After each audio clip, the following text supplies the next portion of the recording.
Buenos días. En esta segunda sesión de, de nuestros vídeos sobre la argumentación, hablaremos de tipos de argumentos y de tipos de falacias.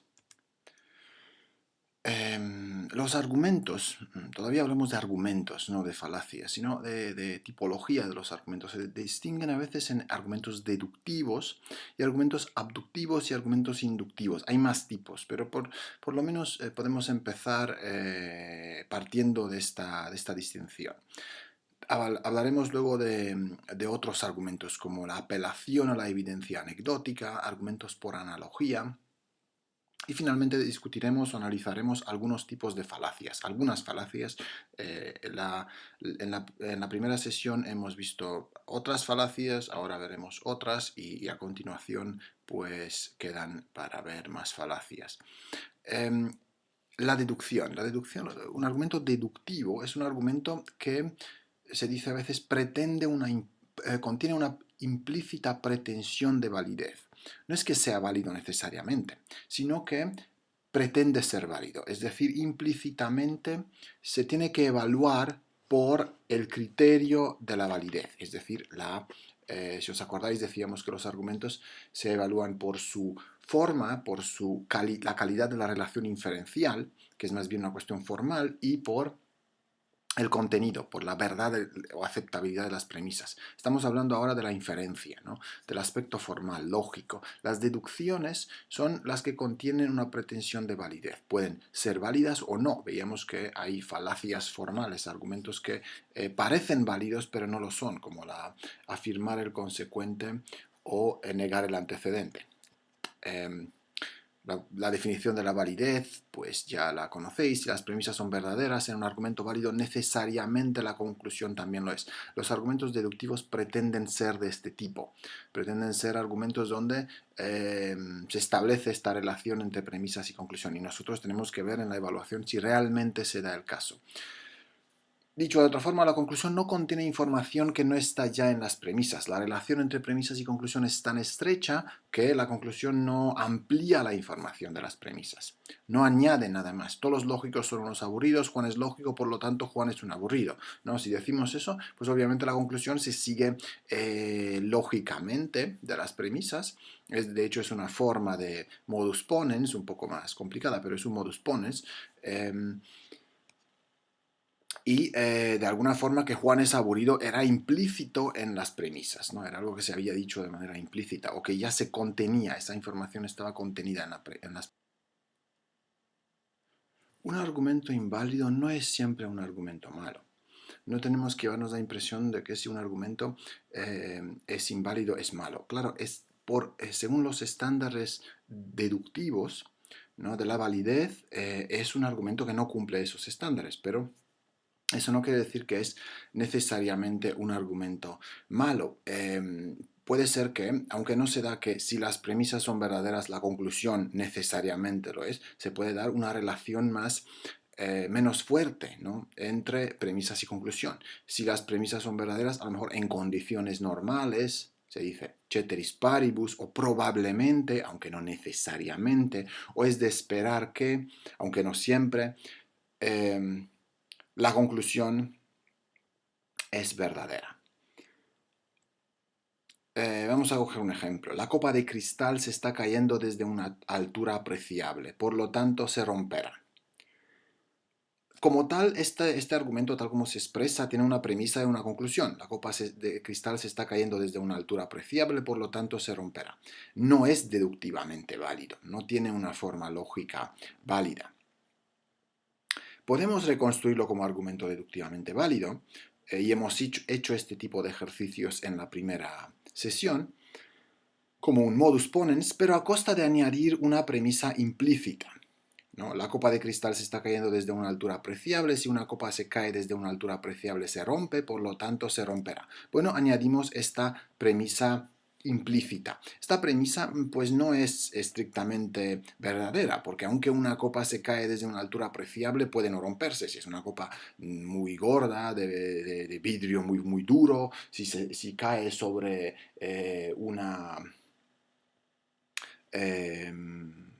algo blandito, ¿no?, puede no romperse. ¿no? Entonces realmente esta premisa no es del todo cierta, que hemos añadido. La premisa 2 es estrictamente hablando falsa porque esto no ocurre siempre, sino solo con cierta probabilidad. Por eso es más caritativo no añadir esa premisa. Simplemente diremos que el argumento no es válido, ¿no? No es válido. Si se da la premisa, no se da siempre la conclusión, pero sí que si se da la premisa, la conclusión se da con cierta probabilidad, ¿no? Es de esperar que se da la premisa con cierta probabilidad. Incluso podríamos decir que es un argumento inductivo basado en la experiencia pasada que tenemos de experiencias de copas que se caen, ¿no? O casos. Bueno, hablaremos luego de argumentos inductivos. Entonces, para concluir, no todos los argumentos deductivamente inválidos son argumentos malos. Eso no diríamos eso, ¿no? Hemos hablado también de la abducción, ¿no? La abducción donde tenemos un hecho, ¿no? Observado, el coche no está en el garaje, y unas explicaciones posibles que podemos ofrecer. Se observa el hecho H, E1 es la mejor explicación de todas las que tenemos, E1, E2, E3, E4, escogemos E1, consideramos que es la mejor explicación y entonces concluimos que pues eso es lo que ha pasado, ¿no? Que efectivamente mi mujer se ha llevado el coche. A lo mejor luego cambiamos de opinión cuando añadimos más premisas, eso se llama que no es una inferencia monotónica, añadimos más premisas y cambia la conclusión. Esto tampoco es un argumento deductivo, una abducción no es un argumento deductivo, sino que decimos, bueno, es la mejor explicación, por lo tanto me lo creo o lo acepto por el momento, ¿no? O concluyo que esto tiene que ser lo que ha pasado, ¿no? No es un argumento deductivo. Las inducciones, como sabéis, en una inducción se pasa de una colección de hechos particulares a una tesis general. Es una generalización, podríamos decir. No hay una pretensión de validez en este caso, sino solo de plausibilidad o probabilidad. La conclusión tiene información que no está contenida en las premisas. Un ejemplo, el café en la máquina expendedora fue malo el primer día, el café en la máquina expendedora fue malo el segundo día, el café en la máquina expendedora fue malo el tercer día. Digamos que esta es tu experiencia en un edificio nuevo donde vas, pues llega un momento en el que vas a concluir, no, el café de esa máquina es malo, no sigues tomando café de esta máquina porque dices, no, si seguramente el café generalizas, ¿no? Aunque tú no tienes certeza absoluta que el cuarto día el café no es mejor porque a lo mejor han cambiado algo en la máquina, han puesto café de otro tipo, de otra calidad, etcétera, ¿no? Pueden haber. Entonces, como vemos, la conclusión es más amplia, amplía la información que hay en las premisas. En las premisas se habla de 3 instancias concretas, en la conclusión se dice siempre. Se amplía la información. No es una deducción. En una deducción decíamos que la conclusión está incluida de alguna forma en las premisas. No amplía la información que hay en las premisas. En una inducción sí se amplía esa información. La fuerza de estas inferencias, pues por supuesto, depende del contexto. A veces hay inducciones mejores, otras veces inducciones peores. Aquí tenemos una inducción que es bastante más débil que la anterior. Juan, mi primer profesor de lógica, era aburrido. Marcelo, mi segundo profesor de lógica, era aburrido. Por lo tanto, todos los lógicos son aburridos. Una generalización mala, ¿no? Esto no es una buena generalización. Todas las tiendas que he visto en esta ciudad cierran a mediodía, por lo tanto, todas las tiendas en esta ciudad cierran a mediodía. No, esta también es una inducción, ¿no? Porque lo que cambia, aunque es una premisa de una conclusión, lo que cambia es todas las tiendas que he visto, un conjunto limitado. Me paseo por una ciudad donde no he estado antes, en un país extranjero, y veo que las tiendas cierran a mediodía en las tiendas que veo, ¿no? Entonces concluyo, seguramente será que aquí cierran las tiendas a mediodía. Claro, estoy generalizando. Ninguna inducción, por lo tanto, es estrictamente lógicamente válida, ¿no?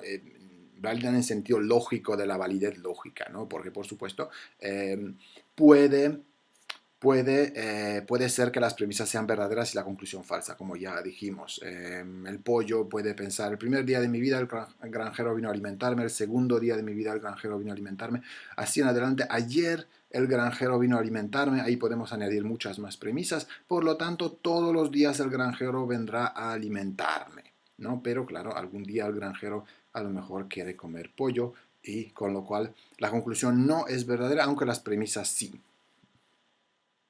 Dice Mark Twain, todas las generalizaciones son falsas, ¿no? O son incorrectas, podríamos decir. Incluso esta. Es un tanto paradójico este.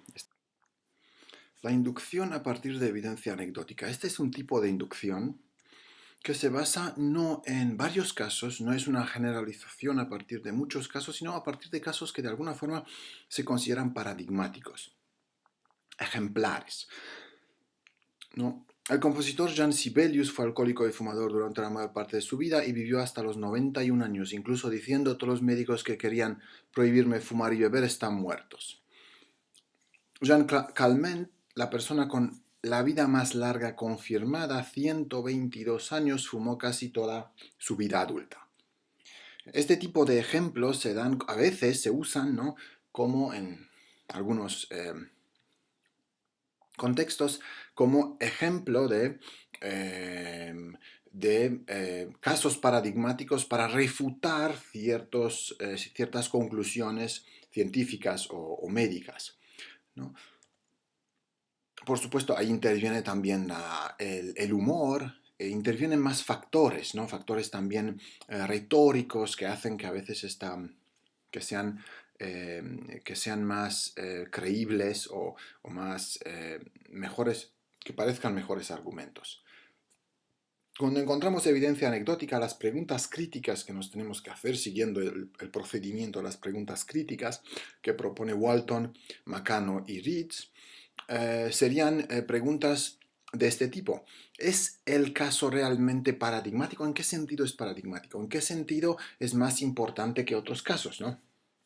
¿Qué muestra exactamente ese caso, ¿no? Esta sería la segunda pregunta. ¿Explicaciones alternativas mejores? A lo mejor los médicos no dicen que esto no puede pasar, esto es perfectamente compatible con las estadísticas. De hecho, las estadísticas pueden decir que hay muchos casos donde eso no ocurre, solo un factor de enfermedades cardíacas, cáncer de pulmón, etc. No es que eso es una causa suficiente, sino que es un factor, ¿no? Luego también hay que tener en cuenta si realmente esas anécdotas son correctas o no. Las anécdotas muchas veces son difíciles de verificar. Si alguien cuenta una historia y le presionas para obtener detalles, dice este autor, Don Lindsay, es muy probable que no los tenga. No puede recordar, fue hace mucho tiempo, o ningún médico ha verificado realmente la enfermedad y mucho menos su cura, o resulta que en realidad no le sucedió a él, le sucedió a su hermana. Si lo obligas a ponerse en contacto con su hermana, ella lo recuerda de manera diferente. O peor, resulta que le pasó a una amiga de la hermana. Ahora estamos persiguiendo una historia de amigo de un amigo. Las historias de este tipo suelen ser rumores o leyendas urbanas. Eso es muy, muy importante, ¿no? Ver si lo que se dice que ocurrió realmente ocurrió. Y hoy en día no es tan difícil en algunos casos comprobar, ¿no? Tenemos internet, tenemos acceso a recursos, a bases de datos, a periódicos, investigaciones, etcétera, que te pueden decir algo sobre lo que son las leyendas urbanas y sobre si un hecho es real o simplemente es algo controvertido, una leyenda. Vamos a hablar de un cuarto tipo. Hemos hablado entonces de deducciones, inducciones, argumentos, inducciones a partir de casos paradigmáticos, a partir de anécdotas, y también hemos hablado de abducciones. El cuarto tipo serían los argumentos por analogía, ¿no?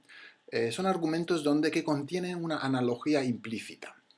A finales del siglo XVII, el astrónomo Francesco Sisi argumentó que solo hay 7 planetas en el universo. Hay 7 ventanas en la cabeza, 2 fosas nasales, 2 orejas, 2 ojos y una boca. Por lo tanto, en el cielo hay 2 estrellas favorables, 2 no propicias, 2 luminarias y solo Mercurio indeciso e indiferente. A partir de lo cual deducimos que el número de planetas es necesariamente de 7. Es curioso que dice deducimos porque no está deduciendo nada, simplemente está haciendo una analogía, y además una analogía un tanto muy atrevida.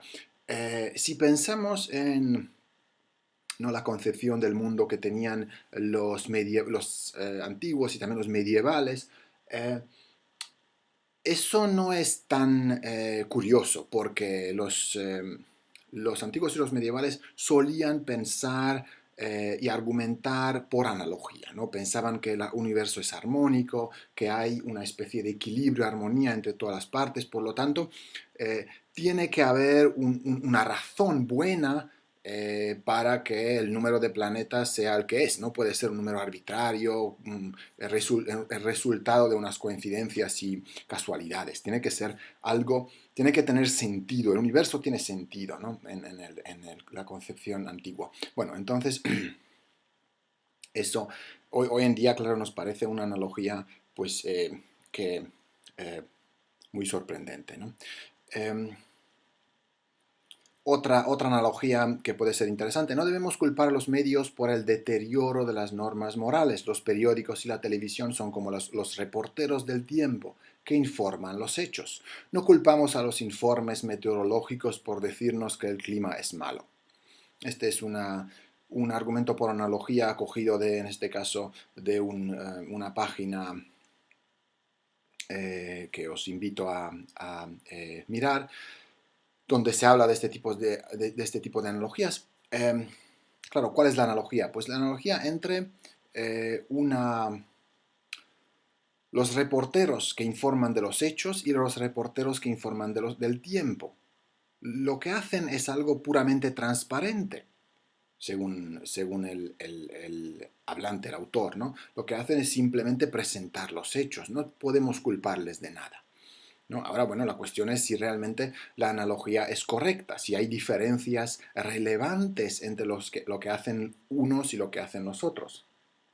A lo mejor no culpamos a los informes meteorológicos por decirnos que el clima es malo, pero a lo mejor tenemos que culpar en algunos contextos y en algunas situaciones muy concretas a los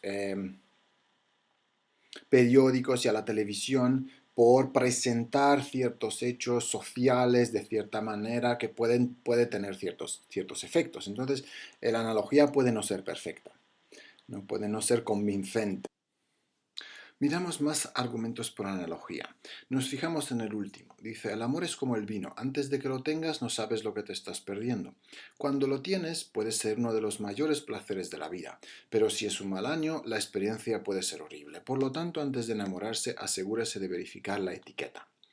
No, claramente aquí lo que tenemos es una analogía entre el amor y el vino, como dice el primer enunciado. Y el amor también se hace referencia a ello en el último enunciado. Por lo tanto, antes de enamorarse, ¿no? El hablante, el autor, de alguna forma juega pasando del argumento sobre el amor al argumento sobre el vino, dejándonos a nosotros identificar los puntos de coincidencia, por así decirlo, ¿no? Y la conclusión es realmente expresada en términos de vino: verificar la etiqueta. Claro, ¿qué es eso qué es lo correspondiente en el amor? Verificar la etiqueta. Pues es también una metáfora, ¿no? Aquí también a veces la argumentación es compleja porque intervienen varios recursos. Aquí es una cuestión también un tanto metafórica, se puede decir, verificar la etiqueta. O por lo menos nos deja con digamos, la analogía entre verificar la etiqueta y lo correspondiente en el amor que no está explicitada. ¿Son buenos argumentos por analogía o malos? Pues para responder a esa pregunta tenemos que pensar en la estructura de los argumentos por analogía. Se pueden reconstruir de esta forma, según Marcello Guarini, un autor de Canadá. Tiene un artículo en Informal Logic donde propone esta estructura. A tiene las características C1, C2, C3, Cn. A es, por ejemplo, el amor. B tiene las características C1, C2, Cn. B es el vino. Tienen características comunes. Pueden ser el mayor placer de la vida, pero si es un año malo puedes tener una mala experiencia, etc., ¿no? Entonces, esas son las características que se atribuyen tanto a A como a B. Luego se dice, A tiene también la característica Cn más 1. En este caso, el vino sería A en este caso, el vino tiene la característica de, o tiene ese aspecto, ¿no? que hay que tenerlo en cuenta, comprobar la etiqueta antes de comprarla. Por lo tanto, también tenemos que hacer lo mismo acerca de B, ¿no? O lo correspondiente, que sería lo que le corresponde a esa acción en el amor, ¿no? Dos cosas tienen las mismas características, hasta cierto punto encontramos similitudes, entonces inferimos que hay un punto más de coincidencia. Por supuesto que no es un argumento deductivo. Puede ser, es lógicamente inválido, pero eso no quiere decir que sea un mal argumento. De hecho, usamos este tipo de argumentos. Bueno, en fin, entonces se puede construir de esta forma o de manera más simple, decir A y B tienen muchas características comunes, A tiene también la característica Cn más 1, por lo tanto B también la tiene, ¿no? Preguntas, pues es verdad, ¿tienen A y B esas características comunes que se dice que tienen o no? Eso es lo primero que... Luego, ¿tiene A la característica Cn más 1 que se le está atribuyendo? Y es verdad que siempre que algo tiene las propiedades mencionadas o aludidas, C1, C2, Cn tendrá Cn más 1. Hay una relación implícita necesaria o por lo menos probable entre esas características comunes y esa característica añadida, ¿no? Que dos cosas tengan ciertas propiedades en común, ¿no? C1, Cn, no es garantía de que tengan otra propiedad o otras propiedades en común también, que sería Cn más 1.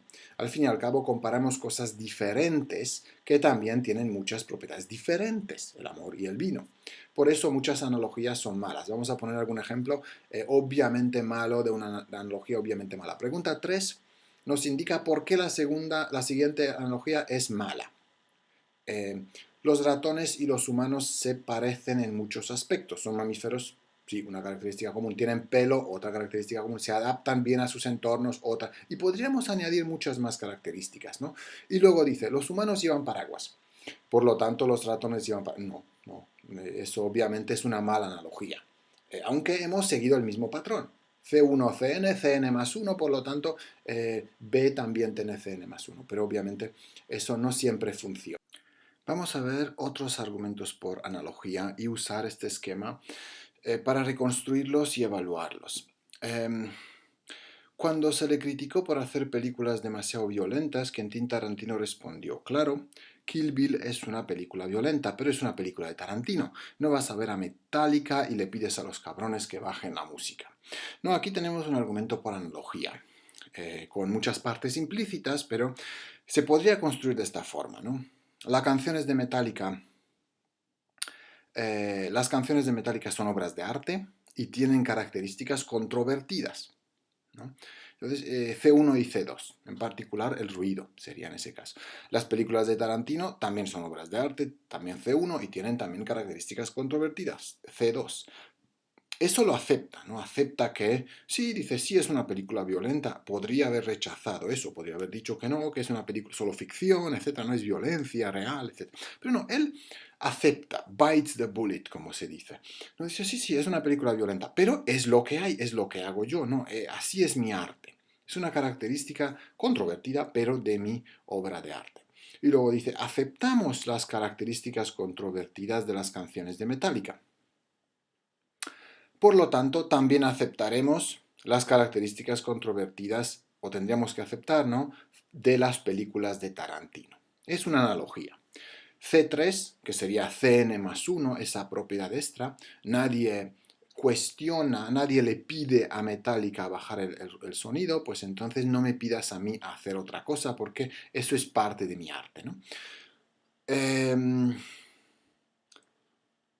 ¿Cómo se puede atacar o cuestionar este argumento? Pues por un lado podemos rechazar la premisa 3, que es una premisa implícita, ¿no? Que no es explícita. Decir, bueno, no, en algunos contextos sí voy a Metallica y les pido que bajen la música, depende de dónde están cantando. Ningún grupo musical puede dar un concierto al lado de un hospital, por ejemplo, ¿no? Entonces sí, hay contextos donde hay que limitar esas características, los efectos que tienen las obras de arte en cuanto a sus características problemáticas, ¿no? O a lo mejor si mi amigo pues pone la música muy alta, le pido que baje el volumen y ya está. No, no tengo por qué aceptar y escuchar Metallica en cualquier contexto a volumen alto simplemente porque es Metallica, ¿no? Entonces se puede rechazar tres. O se puede rechazar eh, otra cosa que es un poco más útil. Se puede decir, bueno, yo puedo aceptar el ruido, pero hay luego consideraciones morales que tienen que ver con la violencia, que aunque acepte uno y dos y tres, que son las premisas, no acepto la conclusión, porque las características controvertidas en cuanto a las películas de Tarantino son la violencia. El ruido no es directamente moralmente dañino, ¿no? Puede serlo o puede no serlo, pero la violencia sí. Con lo cual se puede decir, sí, eso con Metallica lo hago, pero con la violencia en el cine no lo puedo hacer, porque eso tiene más efectos no deseados, ¿no? Eso sería otra cuestión que se corresponden a algunas de las preguntas críticas que hemos visto, ¿no? Entonces podemos rechazar 4 la conclusión, aún aceptando las premisas, que tiene que ver con la pregunta 3. Más analogías. La mente es como un paracaídas. No funciona si no está abierto. Es muy sugerente esta imagen, además, pero como argumento, pues es, como os podéis dar cuenta, malísimo. La mente, pues, no tiene mucho en común con un paracaídas, ¿no? Realmente, ¿cuáles son las premisas? ¿Cuáles son esas propiedades C1CN, que es común de la mente y de un paracaídas? Pues no lo sé. Es verdad que la mente funciona mejor si es abierta, tiene curiosidad, si es tolerante, ¿no? Que si es una mente cerrada y, ¿no? En todos los sentidos de mente cerrada. Pero, y también es verdad que un paracaídas funciona mejor si está abierto, pero es también una metáfora, ¿no? La mente abierta, mente cerrada es una metáfora, no es lo mismo que un paracaídas abierto y cerrado. Con lo cual, se podría decir a lo mejor más bien un argumento por metáfora, ¿no? Una mente buena es como un paracaídas abierto, a lo mejor. Eh, bueno, eh, como tal no es un buen argumento. Dice I think it is just terrible and disgusting how everyone has treated Lance Armstrong, especially after he achieved winning seven Tour de France races while competing on drugs. When I was on drugs, I couldn't even find my bike. ¿No? Por supuesto que parece un argumento, pero más que un argumento, este es un caso donde deberíamos aplicar la caridad interpretativa. Sería ridículo interpretar esto como un argumento. Esto es más bien una broma, ¿no? Pero aparentemente, superficialmente, sí tiene la forma de un argumento por analogía. Ganó 7 veces el Tour de Francia, compitiendo después de haber tomado drogas, ¿no? Pero drogas en sentido amplio de la palabra, incluyendo todo tipo de excitantes, ¿no? Dice, cuando yo tomaba drogas no podía encontrar mi bicicleta, pero claro, se trata de otro tipo de drogas, ¿no? La analogía es mala porque como argumento es tan malo, ¿no? Porque claro, obviamente no, el efecto de las drogas que tomaba el chaval no eran las drogas que tomaba eh, Lance Armstrong, ni siquiera podía encontrar mi bicicleta. Dice, entonces la analogía es tan mala que lo que hacemos cuando lo leímos hasta el final es darnos cuenta que de hecho no es un argumento, que es otra cosa. Y aplicamos, a lo mejor de manera inconsciente, implícita, el principio de calidad interpretativa. Bueno, hemos hablado entonces de los 4 tipos de argumentos y hemos visto cómo se evalúan. El argumento deductivo se evalúa por la validez implícita, la pretensión de validez. El argumento inductivo por la fuerza de la relación entre los casos que se presentan y la conclusión que generaliza.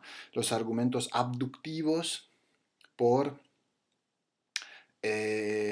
por si efectivamente es la mejor explicación la que estamos escogiendo. Y finalmente los argumentos por analogía se evalúan en función de pues, una serie de criterios que hemos visto. Vamos a hablar ahora un poco de falacias, ¿no? Las falacias, como vimos o veremos, dependiendo del caso, en la primera sesión presencial, lo define Charles Hamblin, un teórico que escribe en 1970 un libro dedicado a las falacias y es el primer libro moderno que trata las falacias, ¿no? Porque hay una tradición muy antigua, desde Aristóteles y antes, de autores que tratan las falacias. Entonces, lo que dice Hamblin es que dice, un argumento falaz, como casi todas las teorías de Aristóteles en adelante nos cuentan, es uno que parece ser válido pero no lo es. ¿No? Es un argumento que parece ser bueno, a lo mejor no solo válido, porque esto parece tener en cuenta solo argumentos deductivos, hay más argumentos como hemos visto. Parece ser bueno pero no lo es. ¿No? Es un argumento peor de lo que parece. Y entonces ahí está el engaño. Tenemos que tener en cuenta, tener cuidado, no dejarnos engañar por las falacias. Otros autores, Waitley dice cualquier modo insensato de argumentar que parece exigir nuestra convención y ser decisivo para el asunto en cuestión cuando de hecho no lo es, ¿no? Es el mismo, tiene 3 componentes. Es un argumento incorrecto, ¿no? Inválido o donde no hay una buena inferencia de premisas a conclusión y un argumento que parece ser correcto y con lo cual engaña. Una conocida falacia, la falacia del hombre de paja, es una falacia que tiene que ver con justo este principio de calidad interpretativa del que hablamos en la primera sesión. Al interpretar un argumento debemos hacer todo lo posible para ser justos con el argumentador. No debemos empeorar el argumento agregando material que lo haga menos creíble o eliminando material que lo haga más creíble, dice Trudy Gobier, que es una filósofa de Canadá. Que se dedica a la argumentación. Entonces esta falacia, ¿no? del muñeco de paja o del hombre de paja, es la falacia que se comete cada vez que atribuimos una posición fácil de refutar a nuestro oponente, una que el oponente no aprobaría, y luego procedemos a atacar la posición fácil de refutar, este muñeco de paja, creyendo que así hemos socavado la posición real del oponente. Es hacer presentar una imagen distorsionada del argumento del otro, ¿no? En algún sentido, pues simplificarle el argumento. Esa sería la falacia del muñeco de paja o del hombre de paja. Un ejemplo clásico que se pone es esta cita de Richard Nixon en contra del candidato demócrata para el presidente de Estados Unidos, George McGovern, en 1972, dice Nixon, vamos a ilustrar la diferencia en nuestras filosofías. Debido a nuestro sistema económico libre, lo que hemos hecho es construir un gran edificio de riqueza y poder económico en los Estados Unidos. Es con mucho el edificio más alto del mundo y todavía lo estamos mejorando. Ahora, debido a que algunas ventanas están rotas, dicen que se tiene que derivar y comenzar de nuevo. Nosotros decimos, cambiemos las ventanas y sigamos construyendo. Esa es la diferencia.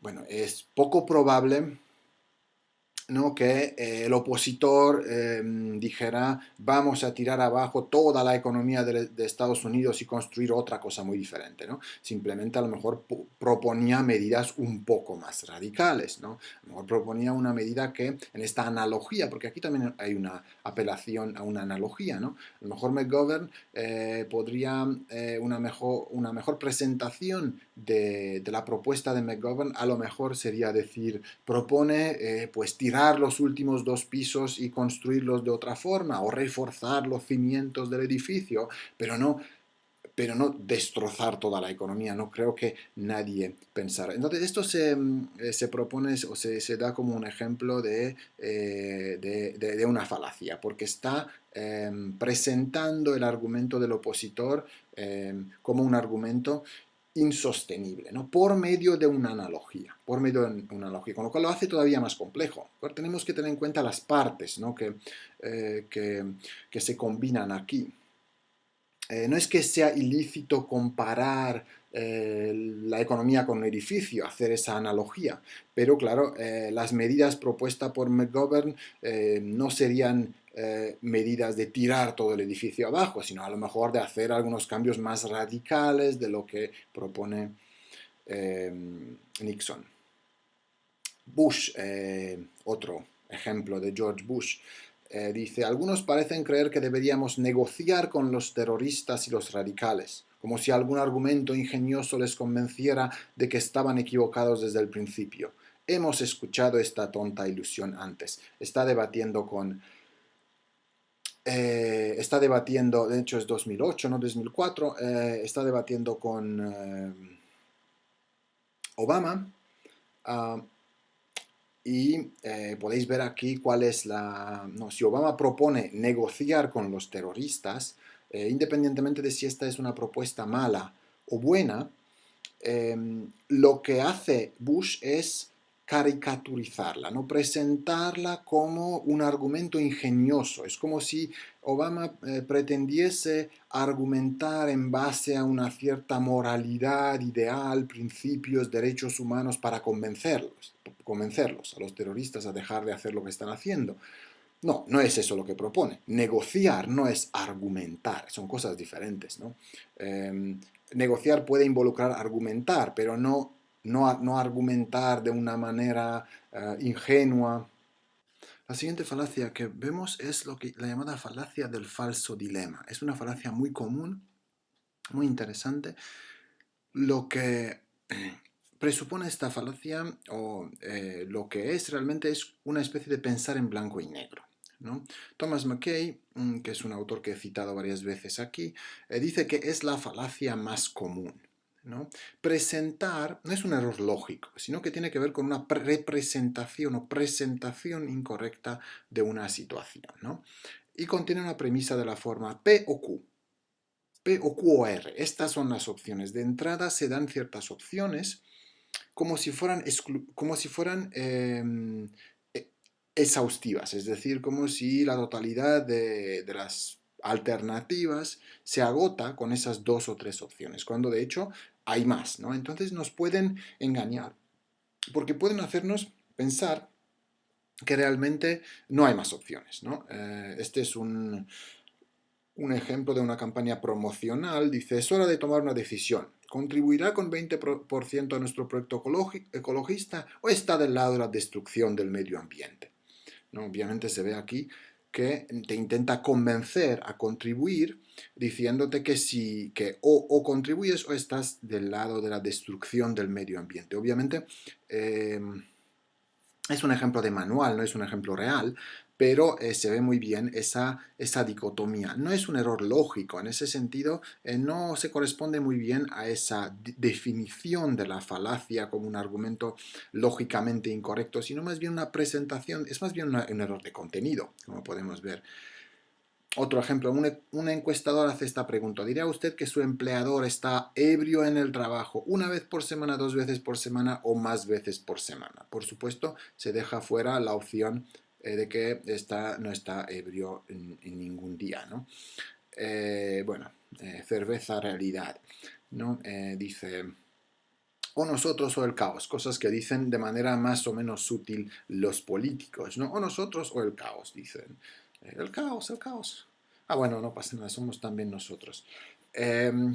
No, la primera, ¿no? La primera forma de hablar, como traducir a un lenguaje muy directo, una discusión entre el político y los votantes, ¿no? Es presentar la alternativa como un caos, como algo inaceptable, un desastre.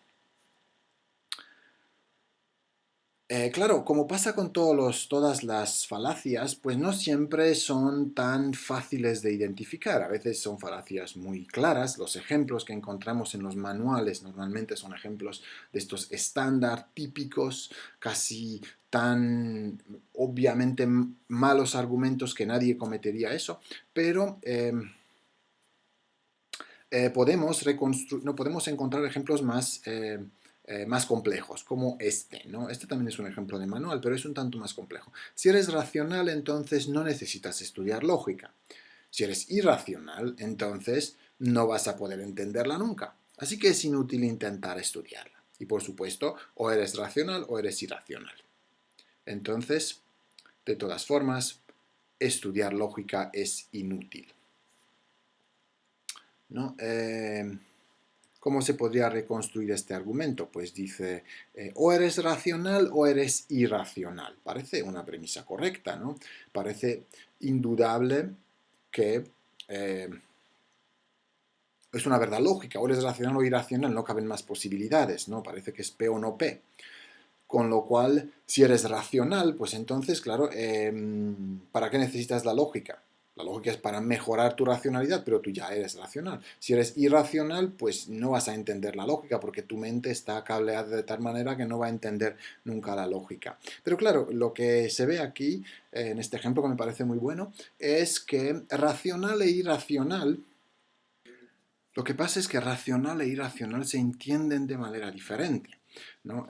Claro que o eres racional o irracional, parece que esa es una verdad lógica, pero luego cuando en la primera premisa se dice si eres racional no necesitas estudiar lógica, por racional se entiende perfectamente racional, no necesitas mejorar, y por irracional se entiende completamente irracional, no te puede salvar la lógica, ¿no?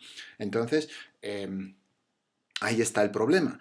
Es también una falacia de ambigüedad. Hay cierta ambigüedad en la palabra racional, tal como se usa en las primeras premisas y en la tercera, que dice o P o no P, ¿no? Eh, bueno, entonces vemos que pues, la tercera premisa no es aceptable. Claro que si eres perfectamente racional no necesitas la lógica, eres completamente irracional, no te va a ayudar la lógica, pero no eres o perfectamente racional o completamente irracional. Con lo cual, la tercera premisa, interpretada tal que la palabra racional tenga el sentido que tiene en las otras premisas, entonces vemos que es una premisa inaceptable. Otra falacia es lo que Aristóteles llama ignoratio elenchi, ignorar o evitar, ¿no? Hablar de lo que es relevante, hablar de algo que no viene al caso, ¿no? Introducir en la argumentación consideraciones irrelevantes. Una falacia de relevancia, podemos decir. ¿Qué tiene eso que ver? ¿No? Durante el proceso, antes de establecer si el acusado es culpable, alguien dice, también un ejemplo de McKay, el crimen ha sido tan brutal que tenemos que asegurarnos que el acusado está condenado y que la sentencia sea ejemplar para mostrar que de esta forma nuestra total condena a este tipo de crímenes, ¿no? Hay que darle una condena muy, muy dura porque esto es el crimen es tremendo. Pero claro, en el proceso, en el juicio, lo que se está cuestionando es si efectivamente ese es el culpable. Y ese tipo de consideraciones son irrelevantes. Si encontramos al culpable, luego podemos hablar de la gravedad de los hechos y la sentencia correspondiente. Otro ejemplo, este sacado del libro de Huberto Marró, Lógico, se llama el libro, lo conocéis, sobre talas ilegales de árboles en el Parque Nacional Purús. Dice Ricardo, John, coordinador del Parque Nacional Alto Purús, descartó que se estuvieran produciendo tala ilegal en esta zona y en su reserva comunal, pues en esta habitan comunidades que resguardan el lugar y han sido entrenadas, bueno, en el aprovechamiento de los recursos naturales, por lo que solo se dedican a la caza, pesca, recolección y crianza de animales menores. Lo que está diciendo Ricardo John es que no hay tala ilegal porque los nativos están muy bien educados y no, pero claro, en el contexto en el que lo que se está diciendo es que alguna industria está entrando y está robando madera, el hecho de que las comunidades están educadas y no incurren en tala ilegal es completamente irrelevante, ¿no? Es como divertir la discusión hacia un tema que es mucho más cómodo para el tal Ricardo John y evitar hablar de la cuestión principal, ¿no? Semejante con esta falacia Ignoracio Elenchi, o una versión, es lo que se llama la cortina de humo, red herring en inglés, ¿no? Un pescado que huele muy mal y que los campesinos de la Edad Media lo usaban para divertir a los perros de caza. Esa es por lo menos una versión de la leyenda, ¿no? Para que los cazadores, los nobles que cazaban, no entrasen y destrozaran los cultivos de los campesinos, pues ponían el red herring, a los perros no les gustaba, entonces se iban por otro lado, ¿no? Eh, entonces es una, en español, cortina de humo, una información irrelevante que distrae. Lo que pasa es que racional e irracional se entienden de manera diferente, ¿no? Claro que o eres racional o irracional, parece que esa es una verdad lógica, pero luego cuando en la primera premisa se dice si eres racional no necesitas estudiar lógica, por racional se entiende perfectamente racional, no necesitas mejorar, y por irracional se entiende completamente irracional, no te puede salvar la lógica, ¿no? Entonces, ahí está el problema. Es también una falacia de ambigüedad. Hay cierta ambigüedad en la palabra racional, tal como se usa en las primeras premisas y en la tercera, que dice o P o no P, ¿no? Eh, bueno, entonces vemos que pues, la tercera premisa no es aceptable. Claro que si eres perfectamente racional no necesitas la lógica, eres completamente irracional, no te va a ayudar la lógica, pero no eres o perfectamente racional o completamente irracional. Con lo cual, la tercera premisa, interpretada tal que la palabra racional tenga el sentido que tiene en las otras premisas, entonces vemos que es una premisa inaceptable. Otra falacia es lo que Aristóteles llama ignoratio elenchi, ignorar o evitar, ¿no? Hablar de lo que es relevante, hablar de algo que no viene al caso, ¿no? Introducir en la argumentación consideraciones irrelevantes, ¿no? Una falacia de relevancia, podemos decir. ¿Qué tiene eso que ver? ¿No? Durante el proceso, antes de establecer si el acusado es culpable, alguien dice, también un ejemplo de McKay, el crimen ha sido tan brutal que tenemos que asegurarnos que el acusado está condenado y que la sentencia sea ejemplar para mostrar que de esta forma nuestra total condena a este tipo de crímenes, ¿no? Hay que darle una condena muy, muy dura porque esto es el crimen es tremendo. Pero claro, en el proceso, en el juicio, lo que se está cuestionando es si efectivamente ese es el culpable. Y ese tipo de consideraciones son irrelevantes. Si encontramos al culpable, luego podemos hablar de la gravedad de los hechos y la sentencia correspondiente. Otro ejemplo, este sacado del libro de Huberto Marró, Lógico, se llama el libro, lo conocéis, sobre talas ilegales de árboles en el Parque Nacional Purús. Dice Ricardo, John, coordinador del Parque Nacional Alto Purús, descartó que se estuvieran produciendo tala ilegal en esta zona y en su reserva comunal, pues en esta habitan comunidades que resguardan el lugar y han sido entrenadas, bueno, en el aprovechamiento de los recursos naturales, por lo que solo se dedican a la caza, pesca, recolección y crianza de animales menores. Lo que está diciendo Ricardo John es que no hay tala ilegal porque los nativos están muy bien educados y no, pero claro, en el contexto en el que lo que se está diciendo es que alguna industria está entrando y está robando madera, el hecho de que las comunidades están educadas y no incurren en tal ilegal es completamente irrelevante, ¿no? Es como divertir la discusión hacia un tema que es mucho más cómodo para el tal Ricardo John y evitar hablar de la cuestión principal, ¿no? Semejante con esta falacia ignoratio elenchi, o una versión, es lo que se llama la cortina de humo, red herring en inglés, ¿no? Un pescado que huele muy mal y que los campesinos de la Edad Media lo usaban para divertir a los perros de caza. Esa es por lo menos una versión de la leyenda, ¿no?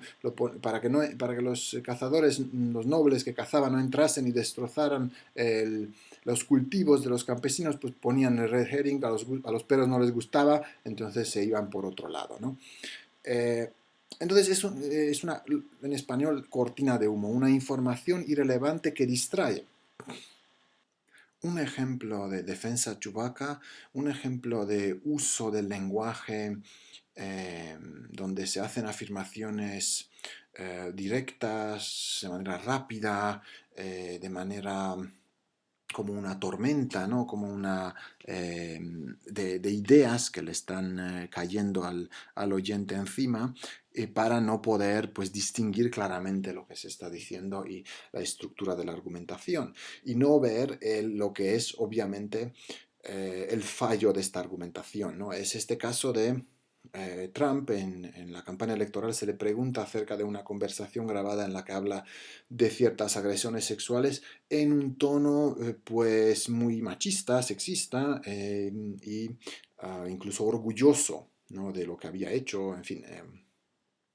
Dice, no estoy orgulloso de eso, me disculpé con mi familia, me disculpé con el pueblo estadounidense. Ciertamente no estoy orgulloso de eso, pero es una charla de vestuario. ¿Sabes qué? Tenemos un mundo en el que el ISIS está cortando cabezas, donde hay hombres que francamente ahogan a las personas en jaulas de acero, donde tienes guerras y sitios horribles por todos lados, donde suceden tantas cosas malas, etc., ¿no? Y sigue hablando de ISIS y acaba diciendo, golpearé al infierno de ISIS, vamos a derrotar a ISIS. Claro, todo esto es obviamente irrelevante, no es que no sea un problema importante, es fundamental este problema de ISIS, pero claro, no tiene nada que ver con la pregunta, ¿no? Sin embargo, aquí el tono, la velocidad con la que se están diciendo cosas irrelevantes puede también tener un efecto, por así decirlo, retórico en un sentido peyorativo del término.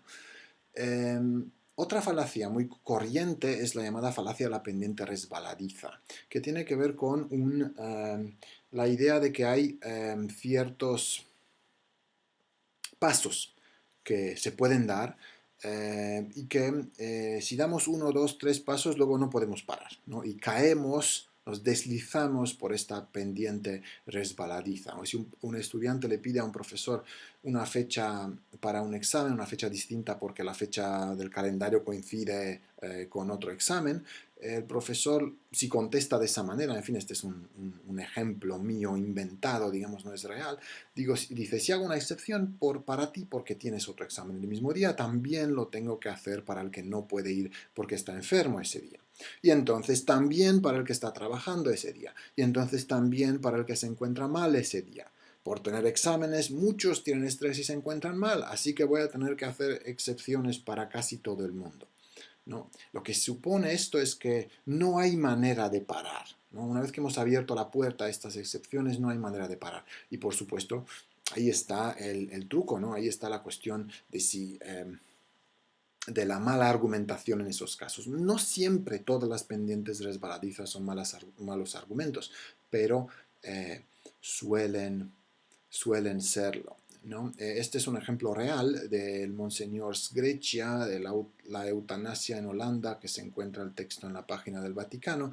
Dice, una vez que se admite la legitimidad de la muerte infligida por compasión a un adulto consciente, que lo solicite de forma explícita, repetida y documentada, se da un nuevo paso, alargando la aplicación también a los jóvenes, a los adolescentes con el consentimiento de los padres o de los tutores y por último a los niños, incluidos los recién nacidos, obviamente sin su consentimiento. Es fácil prever asimismo que el deslizamiento por el plano inclinado de la eutanasia proseguirá durante los próximos años hasta incluir a los pacientes adultos considerados incapaces de solicitar el consentimiento, como por ejemplo los enfermos mentales o los individuos en coma persistente o en estado vegetativo. Nos llegamos a puntos inaceptables, los niños, etcétera, sin su consentimiento. ¿Por qué? Porque es un plano inclinado, dice, una pendiente resbaladiza. Aquí sí que se hace referencia explícita a un plano inclinado. ¿Es realmente un plano inclinado? Las preguntas que nos debemos hacer es las preguntas críticas, ¿no? ¿Por qué pensar que nos deslizamos por una pendiente resbaladiza? Cuando estamos en la situación N, ¿es inevitable, probable o de esperar que se pasa a N+1? ¿No? Realmente no podemos tener criterios racionales que acordemos conjuntamente para decir, bueno, esta es una excepción, la otra no la es, ¿no? Al final el profesor o la profesora puede decir, bueno, si estás enfermo, estás en el hospital o tienes examen ese mismo día y hora, pues no puedes hacer dos exámenes a la vez. Es racional encontrar una solución, pero no simplemente porque estás un poco estresado. Entonces, como seres racionales podemos encontrar, ¿no?, el punto donde parar este deslizamiento y no es inevitable, ¿no? También en algunos casos uno se puede preguntar si la situación real es realmente indeseable.